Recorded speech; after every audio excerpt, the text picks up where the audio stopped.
Call to order on Tuesday, January 22nd, meeting the Conestoga Valley Board of School Directors.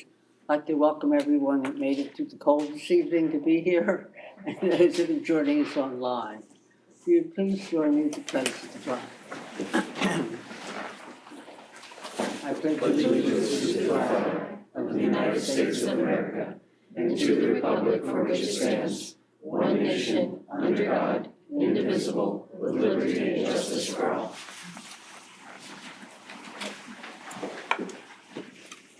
Mrs. Martin, may we have attendance, please? All 9 school directors are present tonight. Reason to cheer, isn't it? I was gonna say something, but I didn't want to ruin the moment. You can, you Think it's great? can. No, it's good. It's good to see everybody here at one time.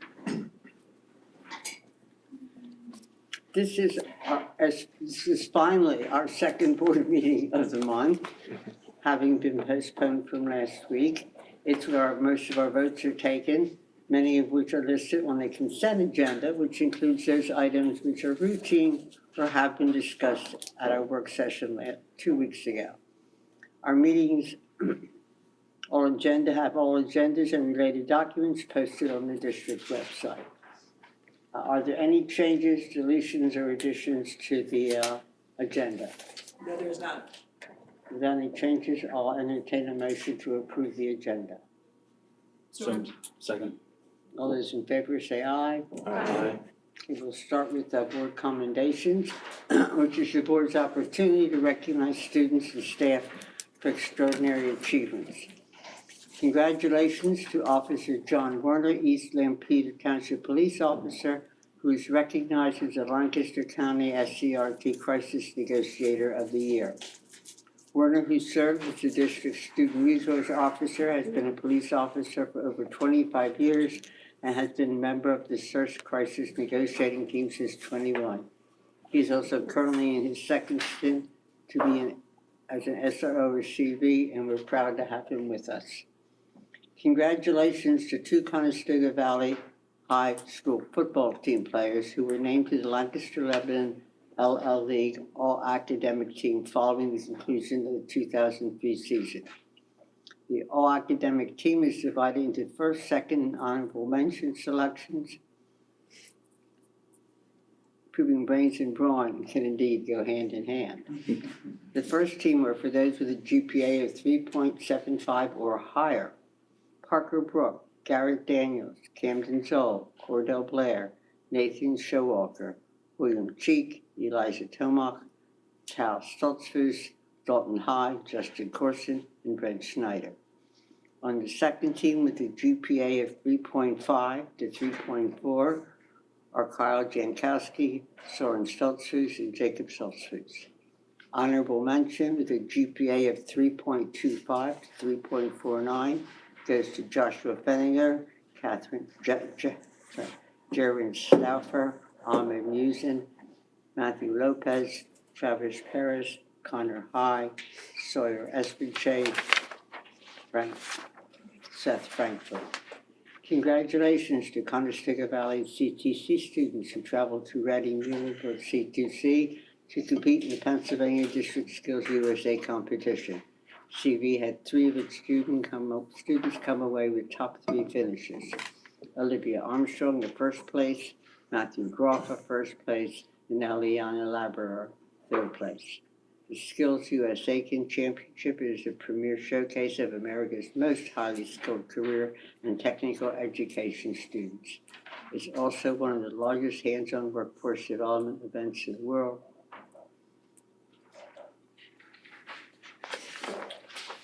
That was the end of the sentence. Superintendent's comments. Good evening. Before I get started with my comments, just a house cleaning item. My computer is being very slow tonight, so if there's a delay, it just spins every time I go to the next agenda item. So it'll eventually get there. It's just maybe a minute or 2 behind our conversation. So before I introduce someone special tonight, I want to take a moment and thank the board and show my appreciation for your flexibility over the last week with weather-related inconveniences and delays. So appreciate us finally getting tonight's meeting and everybody's flexibility and adaptability with having to postpone the meeting last week. With that being said, it's January. We were hoping to make this announcement last week, but we'll do it tonight. We did get it in. It's still January. January is School Board Appreciation Month. So thank you to, on behalf of the admin team and our whole staff and community, thanks to all 9 of you for all you do every week. And until you're really in that seat, I'm sure most people aren't aware of the hours, not just a couple meetings a month, but the other, the time reading policy, reviewing policy, answering emails and so on. So it's appreciated. We do have a small token of our appreciation at each of your seat.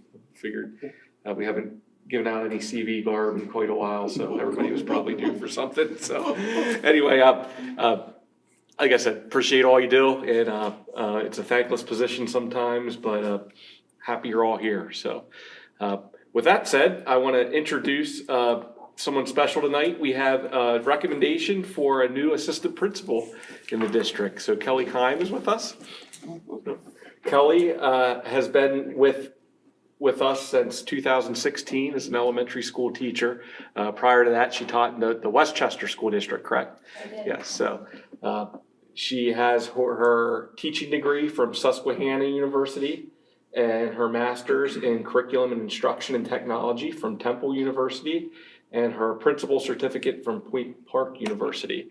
I think it would be easier for me to list the things she's not involved with here at CV than to list the things she's involved with. So I have her resume here and everything, all the different committees and stuff that she's involved with, you can see highlighted there. So just to name a few, she's part of the building leadership team, PBIS leadership team member, Act 13 Educator Effectiveness Work Group, Character Strong Professional Development Team, Interview Committee, New Building Planning Committee, and has also served, in various roles as mentor teacher and in other capacities. So a true teacher leader. It'll be certainly a loss in the classroom, but we're happy to have her join our administrative ranks here at the beginning of next year. Kelly's going to remain in her teacher on assignment role for the rest of this school year, where she's sort of in a quasi principal role already, and but also supporting with some coaching, instructional coaching of our teachers. And then it'll be a smooth transition this spring into the principalship ranks or the assistant principalship ranks. So welcome, Kelly. Thank you. Really appreciating the opportunity and looking forward to it. Certainly well deserved. Thank you. Yep. So that concludes my report.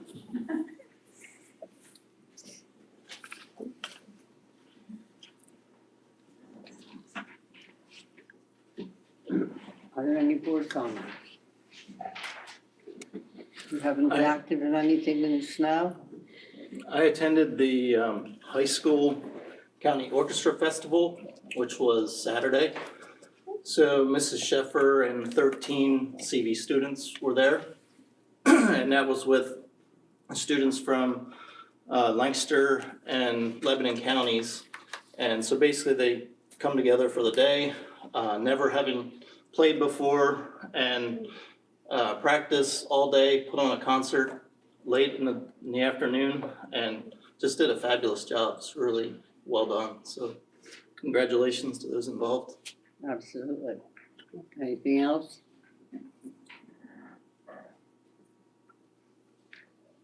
Is there any correspondence, Mrs. Martin? There is not. No? If not, we'll go into the mid-year update on the comprehensive plan goals, Dr. Mann and Dr. Tozer. And Mrs. Schaefer. Well, we're busy starting next series of strategic plans.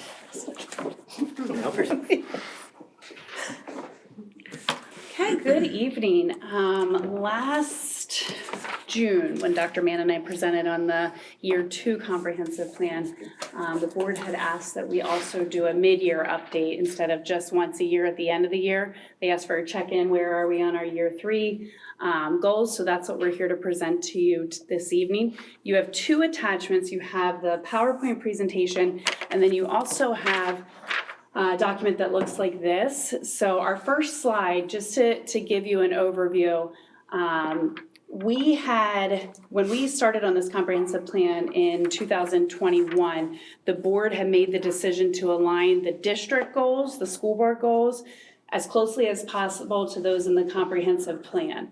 And so what we did for you here is we listed out for this year all of the different presentations that you'll have related to comprehensive plan goals and focus areas. So while we come up formally 2 times a year, you're actually getting in the moment updates based on different projects that are happening, different focus areas in the comprehensive plan, through the school reports and then through other presentations that are happening. So we thought that might be helpful for you to see that it's not just these 2 times, because those goals are really tightly aligned. We asked our principals to spotlight specific areas of the comprehensive plan in their school reports this year, and you're getting updates from various departments along the way. So we wanted to point that out for you first, just to kind of see where we are, year 3, the last year of this current comprehensive plan. So here we are, year 3. Sorry. We were there. As you're aware, there are 4 priority areas that are part of the comprehensive plan. And so the deliverables this year is really looking at the implementation of the work that's been done over the past 2 years. So year 1 was part of it's evaluate and so forth. Year 2 is develop, and year 3 is more implementation and then reevaluate. So we're in that phase of it. And you can see there the deliverables in each of those categories. The rubrics is a big one for the profile of a CV learner. Examining and implementing the strategies of the instructional model. Again, that's a lot there, but as a basic statement, the work that's being done there. As far as priority 3, probably the one that has the most going on in there, you have the looking at the closing the academic gaps, as well as the equity and audit going on there, and trauma plan and so forth. And then the last one, revising our 339 plan. Those of you, 339 plan is actually called the guidance plan, but it focuses on career and work standards. So more to be said on that, but when you ever see 339, it's career and work standards, K-12, and what a district is doing as far as that plan is. So looking at revising that now. Quick side note, we just got notification last Thursday that we're a phase 2 school district, which is not new, but that our plan is due next year. So we'll be working on this anyway, the 339 plan. And so also as part of all that work, Mrs. Upton has been working on internships and action plans that go along with that. So the CV profile, the CV learner, again, a lot of work. We heard a lot about the rubrics and the implementation of the rubrics, but also another big part of that is the implementation and the work being done around the curriculum writing, modern learning, and the performance tasks that go along with that. Performance meaning taking the look at what the students are learning content-wise, as well as the skills-wise that's in the profile, and how are they applying that, just taking it beyond just what's in the classroom. How is it applicable to life, and so forth. Redesigning the elementary report cards, and the work's being done there. We're also re-examining and looking at, it's not on here, but we're also looking at the secondary grading practices, because all that needs to come into alignment now with the profile of CV learner, because it has reference of old things that we're not doing anymore, so it needs to be updated. So we're working on that as well. And PCBL is? Profile of CV learner, or aligned to the PCBL. PCB. Profile of a CV learner. Oh, okay. Wait, I'm missing something else. Even you get lost in the alphabet. Yes, that's right, in the alphabet. Sure. Also, Act 13 is the, what we're required to follow as a state in alignment of teacher evaluation, but aligning all of this to that as well, which again, just helps to make our program tighter, which is a prudent thing to do. And then this artificial intelligence is a, I guess we'd say, late arrival. And so we have a core of folks that have been attending some workshops through, I think it's Kutztown University, or they're at least affiliated with them. And I'm hearing a lot of eye-opening information. We'll just leave it at that. So more to come there, for sure. Okay, so those are the year 3 highlights that we're working on right now for the PCVL, the profile of a CV learner. For the second priority area, the instructional model, these are the current year 3 pieces that we're really working on and focusing our time and attention on. As Don said, that standards-based curriculum is our highest priority. The instructional model is our 3-part model with components of, kind of our roadmap for how we're gonna accomplish the goals and the profile of a CV learner. And so standards-based curriculum is that starting point, working with our ELA and our math. We've had lots of conversation with the board, working with McTighe and Associates and working through that process. And so we are rolling out those pilot units, and we've had work sessions so far, July, October, December, and our next work session with our consultant is in February. Oh, back one, Dan. And then we talk about PBIS, which is our positive behavior supports for our school district. We are actually in year 2 of working through this process with PBIS, starting that here at CV. So last year it was called the installation phase, and that's where we really got into a lot of setup to make sure we had all the bases covered before we actually got into implementation. And so when we talk about initial rollout, that's our implementation, and that's what we started this August. So we had a lot of trainings with bus drivers and all of our teachers and our staff across all the buildings. So that was very, very well received. We've gotten a lot of positive feedback from both students and staff across the district. We do have a district leadership team that has been established for the last 2 years, and that continues to do some really, really good work. And then there's also building teams that happen across all the buildings, along with coaches. We continue to really get into the data collection now. And that's where our main focus has been this year, in making sure now that we have some systems aligned and we're starting to do the real collection of how things are going. We want to make sure that the data that we're getting is really, it really shows what we're doing. And we've come up with a couple different challenges this year in making sure that we have the right data collection ways. So we've been working with people across the district to look at PowerSchool in a different way, see what that can collect, look at our UCBS and what that can collect. And we've had a lot of good conversations in recent weeks to figure out what we need to do in the future to make that data collection even better. Okay, and then our third focus area in this comprehensive plan is the growth and achievement of all of our learners. So this was the big focus that we have on our equity audit and our equity plan. The TESO report is in its final stages. You had a preliminary report in November. We're hoping to have some more information for you end of January, early February. And then also, we have PDE mandated training in this area, and so we did start that mandatory training with this group of new teacher induction that occurred in August 2023. So action steps that we have going on there. And then we are working on our trauma plan for the school district, and we are using the Pennsylvania Crime and Delinquency Group to help us develop that plan. We have a committee that began working on that this fall. Again, another really good committee working together and getting some really exciting things done. We expect that we're going to have our plan done by May, probably by April. So we're going to be doing a presentation then for you at the end of the year to show you what the trauma plan looks like. And our intent is that we're not looking at trauma by itself. We're looking at it within all of the work that we're doing across some other areas in the district, like our PBIS, and within our social emotional learning, which is called the Character Strong initiatives. I'm sorry. Would you repeat, when do you expect to have the final equity report? By the end of the school year. It'll be sometime in April and May that we'll do a presentation for you. The equity report? Equity or the- trauma? Oh, did you say There were two different trauma? things. Were you asking about what Joe was speaking to, about the equity?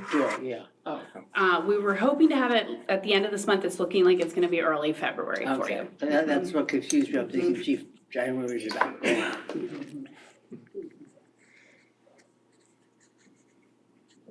In the last priority area, community and business partnerships, again, as I mentioned earlier, looking at and updating the 339 plan as a district, always looking at different ways to expand opportunities for our students.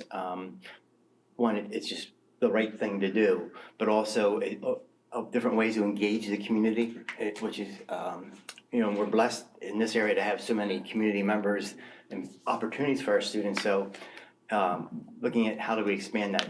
Part of that whole work that's done there is, again, required by the state, and I would argue it's a good requirement, and that is different artifacts throughout the student's career in school. So elementary, middle, and high school, if a youngster is with us their entire time through those years, they would have to collect 21 different artifacts as part of a portfolio that they would have at the end of their junior year in place. And again, depending on when the student onboards or comes into the district, there's adjustments to that. But as part of that whole plan is looking at how's that done and what do those artifacts look like, looking at opportunities to expand the uniqueness of those artifacts, not just your basic approaches, but more unique opportunities for students, because there's a lot out there. And also. And I would like to ask, what does an artifact look like? Sure, an artifact could be a resume, it could be a job application, completed job application and so forth. It could be a college application, again, depending on the student's course of study or so forth. You want it to be relevant for them. So there's some examples of what an artifact would be. Okay, and you said they need 25? 21. 20. Over the course of 21. That's right. That's over the course of 11 years. Okay. But yeah, it's all said and done. There's a lot of artifacts. Mm-hmm. And again, like I said, I think it's good work because it's keeping an important thing in front of our children as they're, because we're preparing them for life to come. Mm-hmm. And there are all kinds of opportunities out there, and it's never too early to start talking about these things and start planting seeds, whether it's coming from their parents or they're in the classroom or however else it comes their way, but planting seeds and cultivating the opportunities for that in the future. Examples of that would be at the upper level when you're looking at expanding internships. And how does that look? And that's something that we've been working on for many years here at Conestoga Valley. And Mrs. Upton has done a lot of work the past 2 years as part of this plan. But then we have a lot more to be done going forward as far as what does that look like, expanding those opportunities, whether it's even within the district. We talked about some creative ideas, perhaps about students that are interested in going on to be teachers. How do we get those internships that are good internships, not just doing work, but actually good internships that's helping to, again, cultivate ideas and helping them understand the profession. So looking at different ways to expand that and looking at how we can connect students with real-world experiences. I always suggest that it's better to figure out I don't like something now than to figure out later. Because then it's not that it's too late, it's just that there may have been a lot of money exchanged by then. So, test the waters now. Figure it out now, the best you can. Okay, and then next steps. So as we move into our next comprehensive plan, we're looking at the work that needs to be done there. So obviously we have, we have a committee that's meeting. Our second meeting is coming up this Thursday.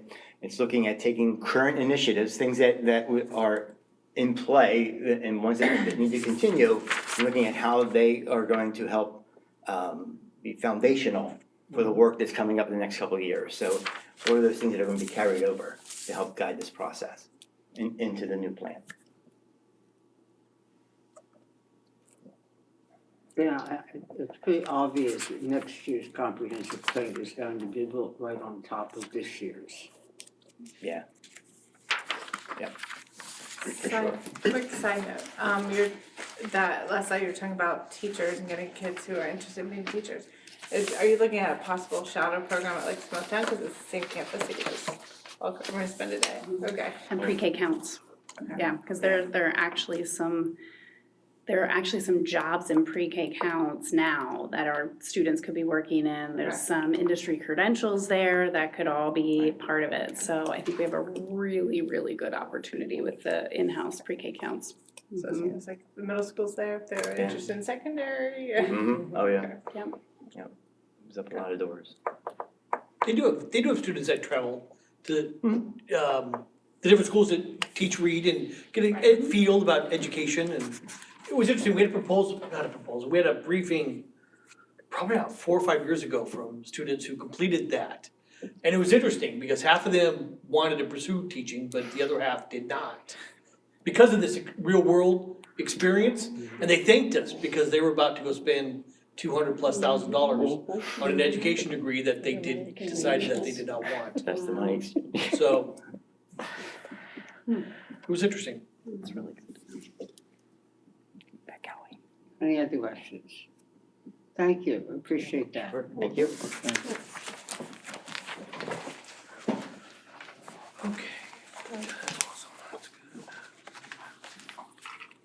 This is the place in the meeting where we take public comments for any of the issues that are on our consent agenda or our discussion action agendas. Anyone that would like to address the board? Anyone from CVEA which has comments or other employee groups? If not, we'll move on to the consent agenda. Are there any concerns about anything on the consent agenda? I have just a very quick question or two. One of them is in the new courses, I see we're dropping French 1. Does that mean we're dropping French? Because if no one takes French 1, they certainly can't take French 2. Yeah, it's one of those areas that has just been slowly done.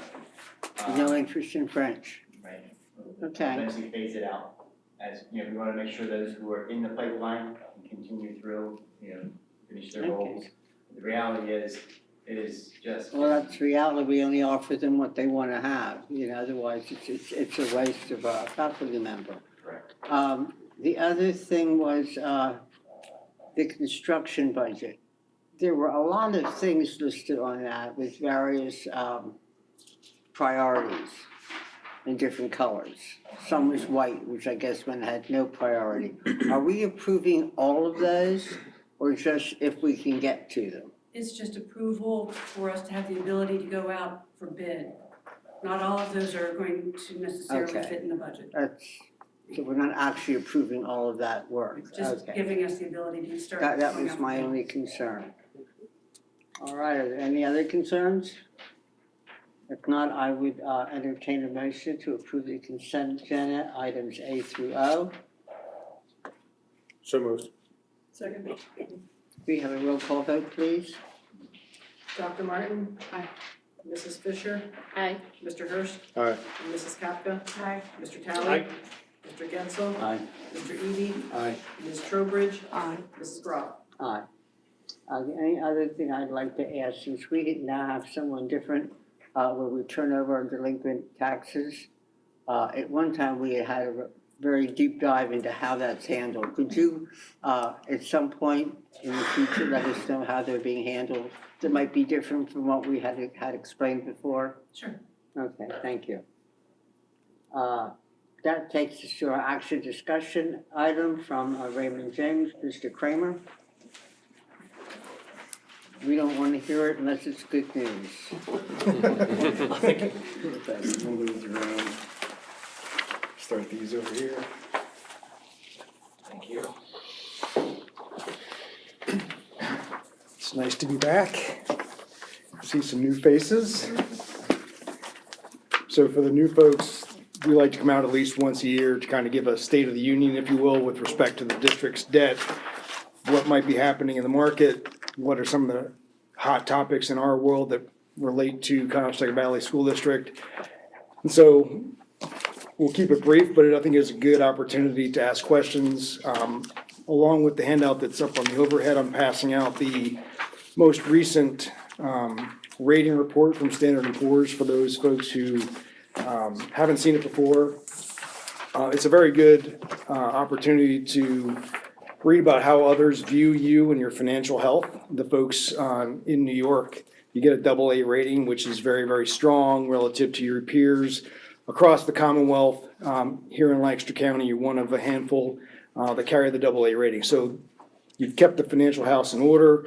That's a very good thing. One of the things that when we started the building project 7 or 8 years ago, the thought was that we wanted to make sure that we came out on the other side of this building project with the same financial good health that we had going into it, without jeopardizing programs, without jeopardizing the, the everyday stuff. We understand under Act One that it's hard to make some of those budget decisions, but you've done a very good job as a board historically and kept the financial house in a very, very good place. That translates into lower interest rates when you go to borrow, when you go to refinance your debt, which hopefully we'll get a chance at that in the next couple of years as well.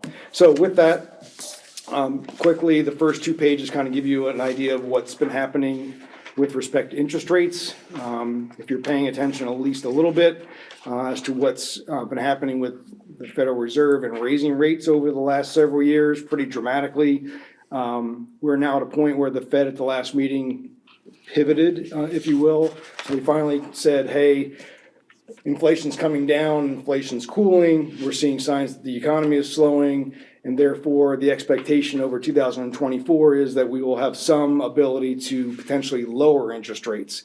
So if you look at the chart up on the screen, the blue line is a more traditional shaped yield curve, meaning a 1-year yield should be lower than a 20 or a 30-year yield. That's just the normal state of the interest rate market.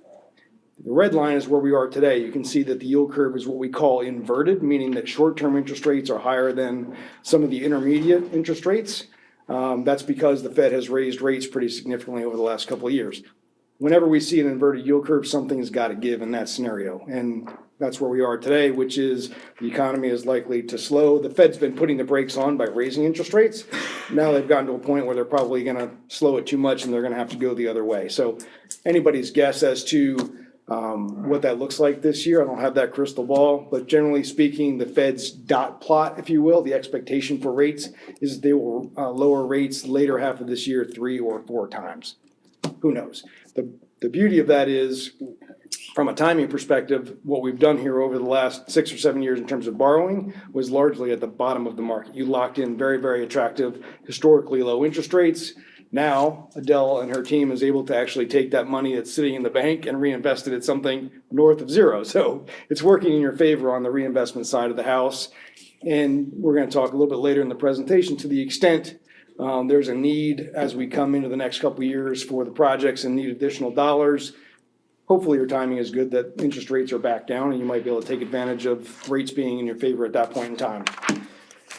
Page 3 is a more a look at longer term interest rates going back to 1992 or 93. You can see historically speaking, we're still very, very low. If you look at the far right-hand part of that chart, the last several years where rates were at historical lows near zero, we had a pretty significant move higher. But we've already seen signs of long-term interest rates coming down. The 10-year Treasury, as a benchmark that we use, hit a high of 5.2% before the end of the year. As we sit here today, the 10-year Treasury hit 4.1%. So we're down about 100 to 110 basis points from the top. So rates have already started to anticipate slowing economy and things like that. So we'll see where it goes. Again, I don't have that crystal ball. So for the new folks on the board, the next 2 pages show you what the existing debt profile of the district looks like.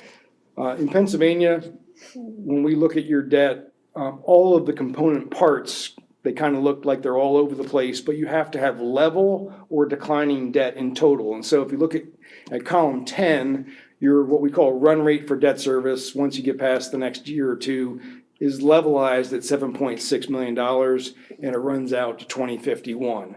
You can see that in columns 2 and 3, some of the older bond issues are about to go away.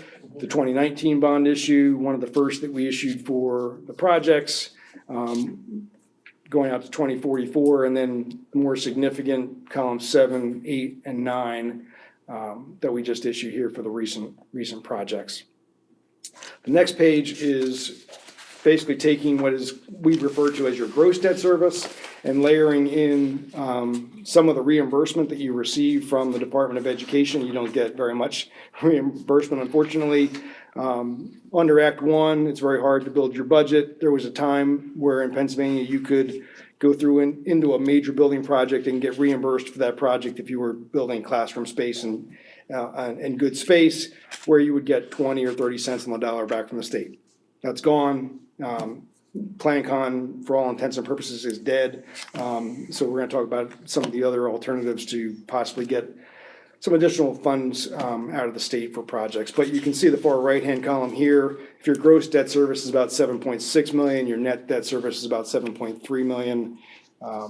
Again, you get very little reimbursement from the state. But if you care to look at the bottom of the page, you can see the various reimbursement percentages. School share, 100% on the first couple, 95 cents on the dollar, 82 cents on the dollar. So again, just not a lot coming back from the state in terms of your debt service. So column 6, page 6, we shared this page with you last year when we were here in talking with Adele. I think we borrowed a total of $134 million for the projects, and that was to fund all the way through Leola, Fritz, and I think part of high school. And I understand that some of those bids have been coming in over, and so as we think about, is there another need down the road, and what is that gonna cost? Again, this is the same slide that we shared with you last year. Column 3 is a hypothetical $15 million financing. Again, we don't know what it's gonna look like in terms of total project cost by the time we get there. Keep in mind that we've always talked about keeping district cash to maintain your flexibility. At the end, if there's a buildup in cap reserve or fund balance that we want to throw at the project, that wouldn't be viewed negatively in the eyes of the rating agencies. We've kept it until the end. We allowed that cash to roll with the punches, so to speak. But again, maintaining cash is also the path to that AA rating. And so there's a balance of fund balance, using that fund balance for projects, using that fund balance to balance your budgets. One of the nice things that Adele has been able to do, going back to those original millage studies, is, we phased in mills for this project over a long period of time. And every year we kind of have a little review as to, okay, do we have the mills in place? Understanding that there were some budgets over the last several years that were harder than others. And so in those hard budget years where you had other things going on, you would maybe not stick to the plan, so to speak, but the next year you would plan on catching up in a little easier budget year. So I think that process has gone very, very well, and has given you the flexibility to do the things you need to do in the everyday upkeep of your normal budget. So by way of a benchmark, the overall yield for this project, we borrowed $134 million in total at a yield of 3.2%. If you were to look at doing that today, it's probably 200 basis points north of that where interest rates are. So again, your timing was very, very good. So just to kind of summarize, there's a couple of things out there for schools that schools are thinking of at the moment. The hot topic in our world is the Inflation Reduction Act that was enacted in 2022. That allowed schools like yourself to get into the solar business and use solar as a way of generating additional cash flow for projects. That's become a hot topic in our world because prior to the Inflation Reduction Act, if a school was going to entertain the idea of a solar project on their property, they couldn't own it and they couldn't take the tax credits. That game has changed under the Inflation Reduction Act, where you can now own and you can now take the tax credits, which are significant. Even though you're a tax exempt entity, it's what's called a direct payment from the federal government. It's upwards of 50% of the project costs that come back to you from the federal government. So it's a way of generating cash flow for not necessarily the Conestoga Valleys of the world, but some of the more rural school districts who have a really hard time coming up with cash to pay for projects and additional cash flow. So that's a hot topic for us. The other that I was speaking to Adele with before the meeting, there's a program in Pennsylvania called the RCAP, or the RACP program, which is kind of a backdoor way of getting matching funds for projects, significant dollars. Many of your peers around the Commonwealth are pursuing those dollars. To give you an idea, Scranton School District received $10 million in that program. It's matching funds, so they had a $20 million project. They asked for 10, they got 10. It's a very political process as well, as you can imagine. But I was speaking in terms of the other projects that are on your plate for the next couple of years, Leola and Fritz. You can't ask for the money if you've already got a shovel on the ground for projects, but if you have a project coming up and you wanna think about going to ask for those dollars, it's found money, you just have to have a match for it. And so parts is parts, and you should try and turn over every rock. We'll help you turn over every rock to find those dollars. But if you have a $10 or $11 million project and you want to ask for half of it, maybe you get $3, $4, $5 million. It doesn't come without, I don't want to say it's a pain in the butt, but there's a process. Every year there's a political process to ask for those dollars, and we can help shepherd you through that process. And not for tonight, but just it's out there. The other is, as part of the most recent budget, not that the budget, the way the budget process went in Pennsylvania last year was a little squirrely, so they didn't get to a lot of the line items until the end of the year. There was a $100 million line item for a program for school funds through the CFA, the Commonwealth Finance Authority. We're told that it's gonna be a very political process also, and you can imagine when there's 500 plus school districts in Pennsylvania, everybody's gonna be asking for some of that $100 million, so it's not going to go very far. It's going to be held out there for Band-Aid type items around school districts. And so my sense is when the application comes out, they haven't actually put it out yet. They're expected to have it out in the next 30 to 45 days. Once we know what that looks like, we'll be in touch with Adele and make sure that you get in line for those monies. You have to earmark some projects, but you certainly have plenty of things that you can look for. Again, it's a $100 million pot of money. My sense is it's not gonna go very far, but again, parts is parts. We'll be happy to help you see if you can score any of those dollars. So that's the scoop, the annual state of the CV debt service union, if you will. I'm happy to answer any questions. In that rating report, it is, as I said, a very good, in my world, it's a good read, maybe not in your world, but it's interesting. It's interesting on how people outside of Conestoga Valley School District view you and your financial health. To summarize, it's very, very good, and you've done a lot of things right over the years, and that speaks volumes to the AA rating. So happy to answer any questions you might have. If there aren't any, I'll be in touch as something pressing comes up. Or we can save you money, Mrs. Squirrel. Those opportunities are coming. We're starting to see, with interest rates coming down 100 basis points, we will also keep an eye on any chance for refinancing to save some dollars along the way too. It's a lot, I know.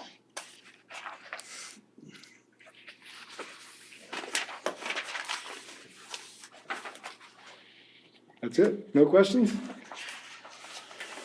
When your rating looks good, there's not a lot of questions that come out of that. I go to first page, I'm like, AA, thanks. It's good. See you later. Not really, this is good. No, it's together, but it is good to see that I remember that presentation last year, and it's good to see that nothing's changed, despite how much money we have out here. I like stability, that's great. Yep, and again, for the new folks, I don't want to beat that drum too much, but that was the emphasis going into that project was, if you do this the right way, and we've actually used this model in other places. Muhlenberg School District up in Berks County is about to undertake a $180 million project, and the first question they asked is, can we get from here to there without jeopardizing all the other stuff we want to do? And so we've taken the case study here at Conestoga Valley, much like you've heard about the stress test through the financial crisis that we've now imposed on the banks. You know, what if we find ourselves in another 2008, 2009 financial crisis, can the banks withstand that stress? We've done the same thing with the rating report for them and said, okay, here you are, you're about to get out of debt, which is where CV was 10 years ago, and we're gonna add $200 million of debt. What's that mean to our rating? Can we survive this without our rating going down and all that stuff? And so it's become a bit of a case study because you really did it the right way. And you were very mindful along the way, made good decisions along the way as to understanding what you were getting into. And here we are on the other side, and it's worked out. I have a question. I don't know, it might be how tight our budget is, but this upcoming pot proposed $36 million. Is there any way we could try and cash flow some of this stuff? I don't know how tight our budget is, so we aren't looking at $241 million in debt that we have to pay off.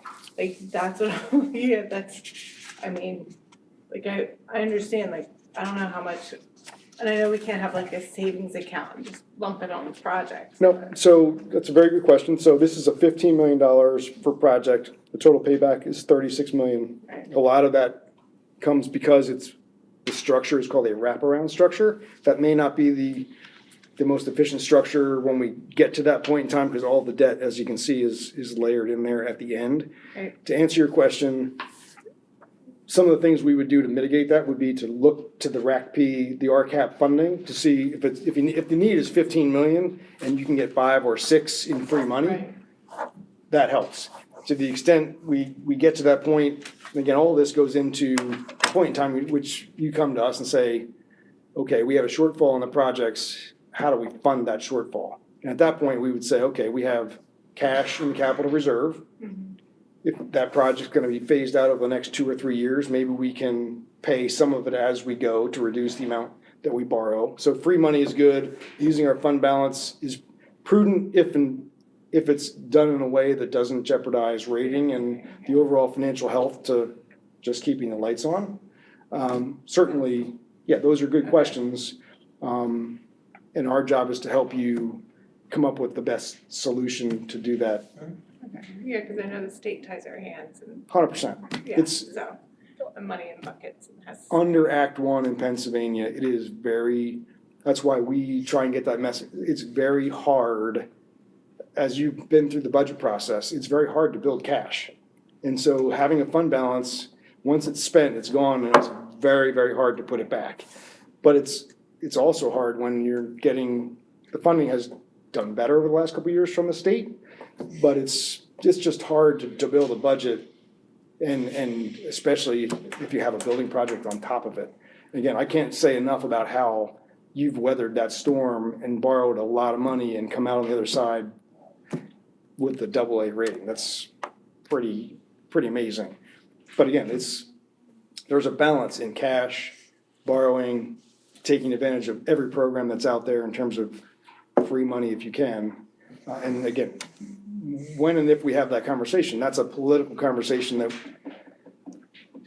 going to the local representatives and saying, we need your help. You've said you'll give us your help. Now, we want to see your help. So, awesome. Questions? It's good seeing everybody. Okay. Welcome to the, Thank you. yep, the new guy. Thank you. Yep, you're welcome. Dr. May, we'll go back to the court selection book. Yes. Right. For those of you that are new on the board, I'm sure you're familiar with a course selection book. We've had it at the high school, or typically at a high school. At this time of year, what we do is we bring it to you more informational to share with you any changes that have occurred. Last week, or was it last month, I brought those new courses to you, so you'll see them starting to show up in here. So just a couple things. Before we talked about the profile of a CV learner, and we talked about the comprehensive plan, it's work like that changes focus. So so one of the things I just want to point out, when you go into the new catalog, it starts with the profile of a CV learner. It talks about and focuses on internships and graduation requirements, as well as Act 158, and how that applies to Keystone exams and what pathway a student may be on to meet the graduation requirements. Point is, as we work through the comprehensive plan and we realize and start working on a different focus, that's some of that stuff used to be like at the end of the book. And we thought, you know what, it needs to be in the front of the book. And so Mrs. Upton and along with Dr. Fox and his team brought forth the idea of moving that stuff to the front, which I agree with 100%. So as an example of a change that's in there. And then if you go through each department, we provided a summary sheet for you of changes. So if you have any questions, I don't know that I need to go through the whole thing. And Dr. Fox is here if you have questions that I can't answer. Pretty straightforward. I've always found this to be a difficult slog to get through. I guess I keep thinking of it as a parent trying to find out where my student fits into this. I fail to understand why we don't have the departments in alphabetical order. If I'm looking for a course, I have to keep going back to the table of contents to find out where Right. It's based on English numbers. language is or where it's usually that course is. numbers. That's very confusing. Yeah, the order is course numbers. So like 100s, 200s, 300s. It doesn't follow an alphabet, but like 100 is English, I believe. Right, so the first page, when we have table of contents, they can hyperlink and jump right to those pages, but typically the numbers that they're selecting correlate to when they pick the courses. So we have the number matching with those. Which is not an alphabet. No, it does not help me at all, but Right. I understand what you're trying to say. We were reviewed beforehand some proposed courses that might or might not be offered. I couldn't find them all. But then again, as I said, I find it hard Right. to find anything in there. Yeah. Are they all in there? Yeah, they're all in there. So I noticed one of them that I found didn't show the number of credits, so I assume that's because we didn't know how it was gonna run yet. Right, yeah. Same thing with the course numbers. They're not numbers associated yet, because Yes. what we want to do is, we had to get them first approved before we assign them numbers, because there's a whole process to create the courses in Power School. So that's why some of them have to sit on kind of the open docket, and then when students pick them, we'll offer them based on, kind of like with the French, like we talked about, on need. So if we have more sections or less sections off those, and if we don't run them every year, that's okay too. I've been talking to department chairs that it's okay that there's some classes we maybe run every other year, so there's still an opportunity, but we don't have to run courses just to run them if there's other interests in other areas. Right. And this keeps our faculty level? Yeah. What we have? Yeah, the only thing we're looking at doing is with the retiree that, with Mrs. Evans in math, we have another teacher that's taken their praxis to take over some of the computer science classes. That's not necessarily an apples and apples move, so that'll allow us to keep moving forward with some of our computer science classes. So that's something we anticipated. He just passed them about 2 weeks ago, so he's anticipating taking those. Or that's something that's a little unique as a course load. Okay. As a comment, I've been out of school a while. My 50th reunion was a couple of years ago. I looked at the pathways to graduation and I got no clue. Good thing I'm not trying to graduate now. I mean, do you give? Yeah, so that diagram that's in there, that was inserted, that's from the state, so that's what they suggest us to use. So essentially, that is something that students hear from the moment they walk in as freshmen, our freshman meeting, they hear about those things, we talk about Keystone exams, different ways they do it, so we really break down those pathways to have different experiences, but that's a model they gave us from the state. You should see the other model. It's like a board game. Trying to follow your way through it, it really is. If this, then go here. If not that, go there. So we interpret a lot of that for those, but we put them in the right spots they need to meet those requirements. Well, and I would think especially for the parents trying to figure it out, they would need help. We talk to them at back to school night, we talk a lot about that, just the easiest, kind of what the main 3 pathways are, but there's some exceptions for everything. I have a question. So, this French one was brought up. Now, if you have 8th graders looking at course catalogs and how do they say, hey, I'd like to take French?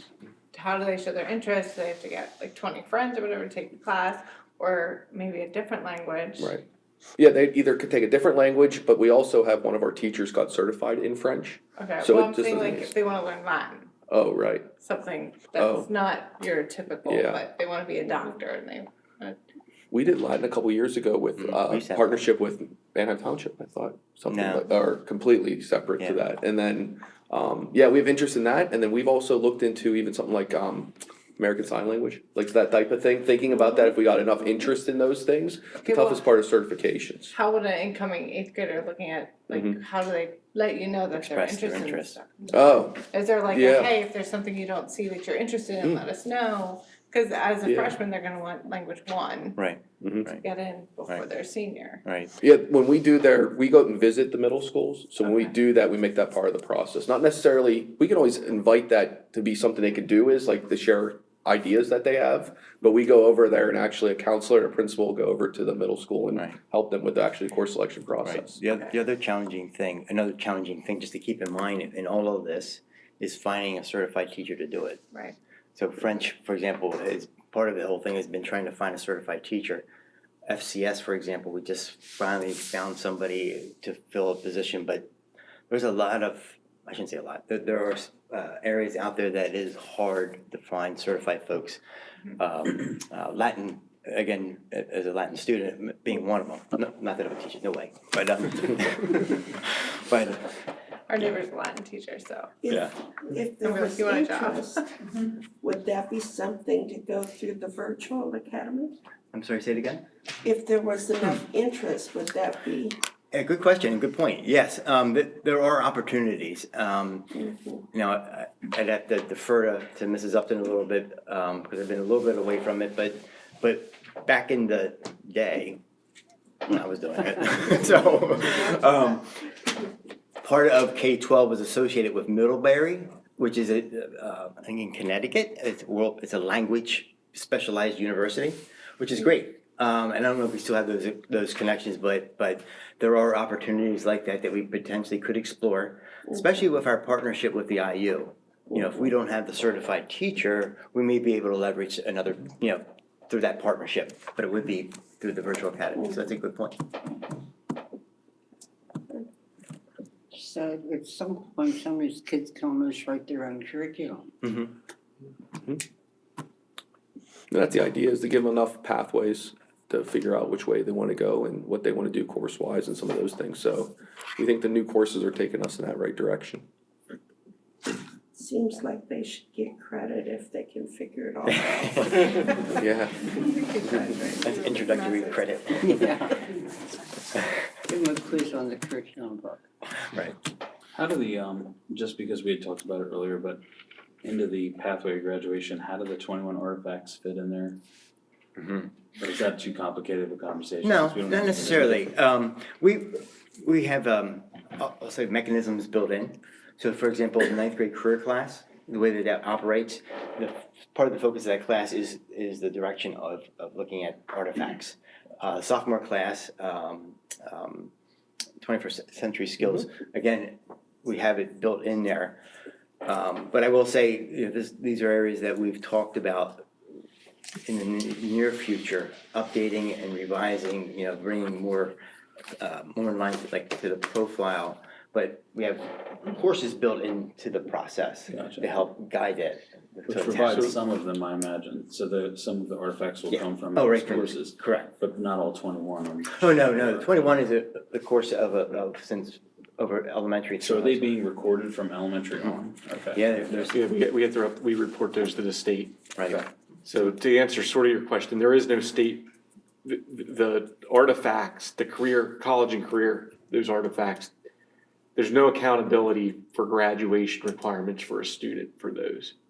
The accountability comes in for school districts. We get rated, it's one of the indicators on the Future Ready Index, but they're not, it's separate, it's not this requirements are the Keystone exam, passing your Keystone courses. Which is why, so that's why they're not listed on here specifically in the course selection. Correct. This is the pathway to graduation, but then there's Right. that other piece that affects more of a district Right. Yeah. piece. The accountability is on the district, not on individual students for completing. Yeah, and when PDE comes to audit us during like Keystone exams, they may just randomly show up and they do that. Part of that audit that they're in here is to check how we're instituting and implementing the Keystone exams, but they'll also check this. They will randomly give, you know, Dr. Fox maybe a half dozen student ID numbers, and we want to see their artifacts. And so you gotta produce them. So it's an upload to the state, just like we have to upload PSSA scores and Keystone exam scores through PIMS. We have upload this many students met their career indicators for this year, so. Gotcha. Okay. All right, thank you. I assume there's some students that have to be handheld through this process. Yeah, I mean, and part of, even with the Act 158, goal of ours moving forward is like we were saying about having certain courses kind of guide the process, so it's not left to chance that we're actually walking them through the process. Similarly with Act 158, we're looking at a variety of ways to help build into courses those various opportunities, whether, for example, I just lost it, one of the assessments. ASVAB, like building that into where does that fit as an opportunity for students? So that if a student needs it when they get to that point, they already have it. Similarly, the state allows for a project with specific criteria and so forth. All right, well, would it make sense to have that project maybe in the career class or somewhere else that in the event they need it, they got it? So holding their hands, but building in those safeguards, if you want to call it that, maybe, as they go through our programming. And when you look at this is a 4-year process too. When you look at it, it's like, oh my goodness, how am I gonna navigate this? But there are rarely surprises at the end of a senior. Check everything That's why you have off. counselors and if there are issues or flags, it gets raised much more. And they meet with all the seniors, then they meet with the freshmen, then they go through their caseload. So they've already had some of these conversations about where they're going, what kind of they need as well. Any other questions or comments? Thank you. Great, We thank you. appreciate your time. I will say there's a lot of cool classes in that curriculum, because I wish I had in high school, aviation and tech and With some of us, all that kind of it cool was stuff. pretty cut and dry, this is what It you is, take. yeah, you have animate, I mean, it's pretty impressive, the options that our kids Yeah. have to pick a path. Well, it's And to the only way to explore. be sure they're a success. Calendar, is that on there? Yeah. Calendar? Yes, okay. Sure, why not? Right. So we're bringing for you a change to the current calendar with the snow day. The 16th of February now becomes a makeup day, right? And so the ask is that the change, meaning the early dismissal, be moved from the 15th to the 16th, which just makes sense. So that's the change. Makes sense. Yeah. That it? That's it. Okay. That'll be on the consent agenda? That's listed for review Oh, and approval. Yeah. And approval. You need to approve tonight? Yep. Yeah, 'cause we'd like We to need to approve tonight, Yes. so we need to make a motion to approve the change. Every time we have to vote on something I wasn't planning on, I have to run the whole Understand, I get thing through my head. Yeah, there's Yeah. no reason we can't, there's There's no reason why we can't finances approve it involved. tonight, That gives us time to communicate Sure. it out Yeah, to the public. so how do you want that I will, motion? I'll make a motion, approve this calendar as presented, or the change of the calendar as presented. Okay,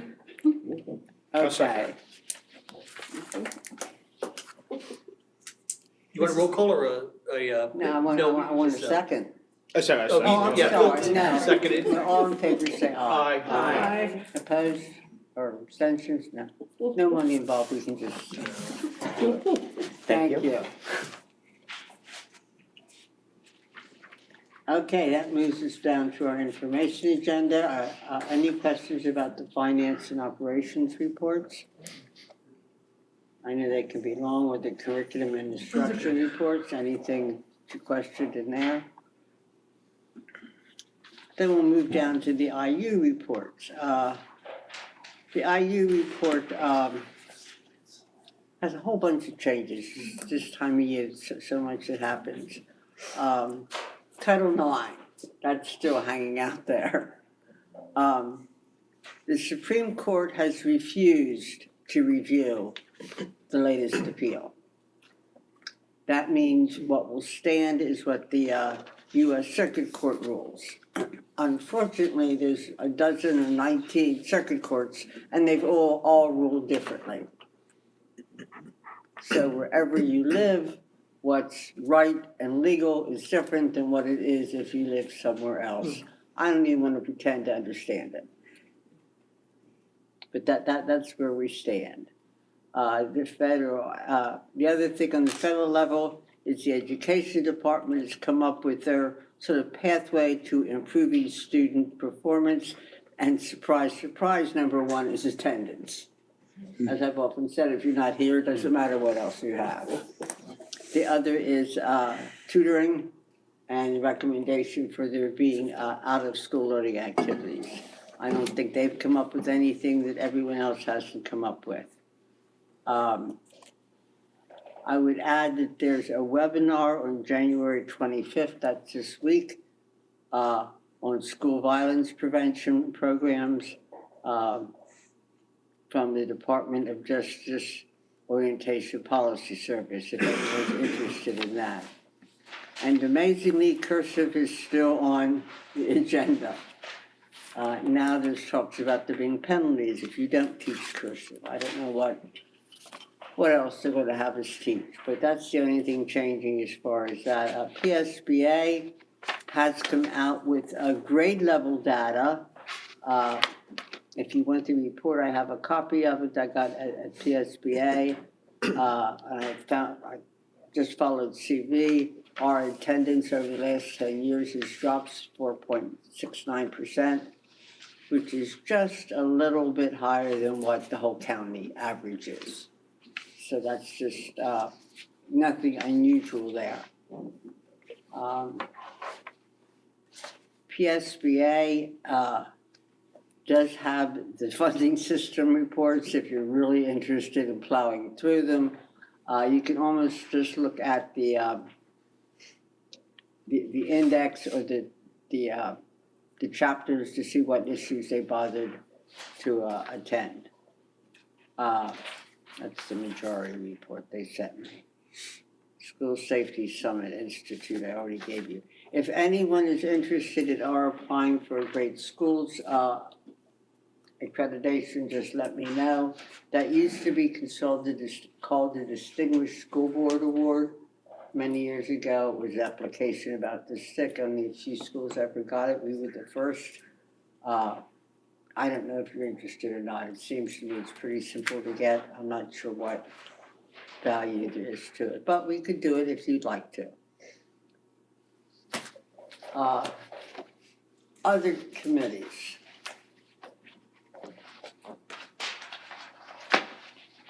Anyone else have a committee report before we get to the construction committee? If not, then I think that's what's next. North County, can we get any, Lancaster County CTC, anything new? Well, I'll let you know, because in their December meeting, that was a meeting I was supposed to be here and then was sick, and so wasn't at either of them. And then their other one is Thursday. Thursday. So then, We'll have yeah, a report next month. yes, yeah. Okay. So the construction update. I wasn't quite sure who was doing this for Well, us. it's, Mr. Kendall wasn't able to make it this evening Okay. with the shift in date. We'd so- rather hear from you anyhow. That's fine. You can see from the photographs, Smoketown project is moving along really well. We're still waiting on a few pieces of rooftop equipment. If you've driven past, you see a lot of big gray boxes sitting out in the parking lot. They're waiting on that last two pieces to show up before they do a crane lift and set them all. Bring the crane in once, not multiple times. Obviously, there's a cost to that. We're still waiting on the switchgear, but we've known that for quite some time. That is still tracking to be here in March. So plan is to get it installed in April. That's been our plan all along. Things are wrapping up on the inside. They're working in the district office area. We're putting down flooring and all of that. So painting has come along really well. Kitchen equipment's pretty much completely installed. They're in there doing some finish work and trim work. Still punch list items to go through, but they're not major. Nothing's really major on what we see and what they need to make corrections, paint, touch up, stuff like that. So it's, everybody's really pleased. And this with the project is slightly above budget. Yeah, slightly above budget, but Not much. we still have some allowances and things that we haven't used, so Oh, we okay. might, that could fluctuate to actually swing the other way yet too. Oh, okay, that's So, yeah. good. So no real major surprises coming yet, so. That one's you know. gone smoothly, hasn't it? Not good. Yes, yeah, knock on the fake wood in front of you. That's good. Knock on my hard head, whatever. No, we've been very pleased, and with the Leola project, we have, the majority of the contractors are actually moving over to that project then. Oh, great. So the electrical contractor's really the only one that's different.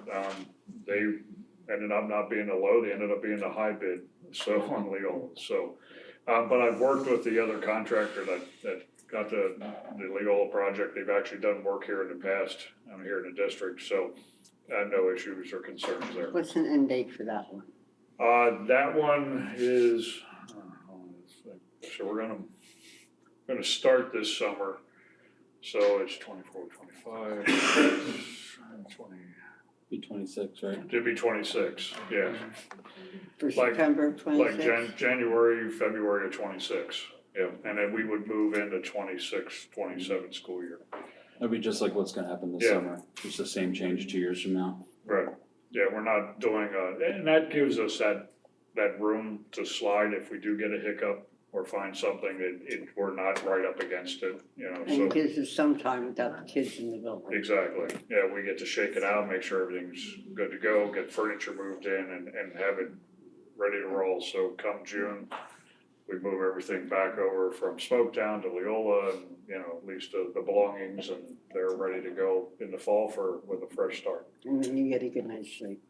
Sure, we'll go with that. Stop snowing, I'm good. Yeah, one hurdle at a time here. Okay. So, yeah. Any questions? Looks good. I appreciated the tour too last month. It was nice to see.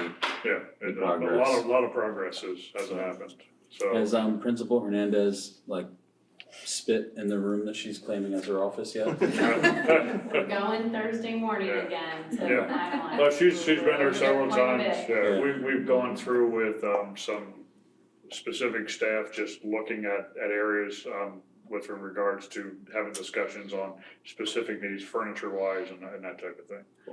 Yeah, so we're doing it again on Friday and we're Thursday. Taking, you'll appreciate, we're taking, Rachel Metzinger with us too, for an eye on things that maybe surprised her at the new building. It's in our calendars as a lessons learned walking tour of the new Smoketown, so I think it'll be a good opportunity. Awesome.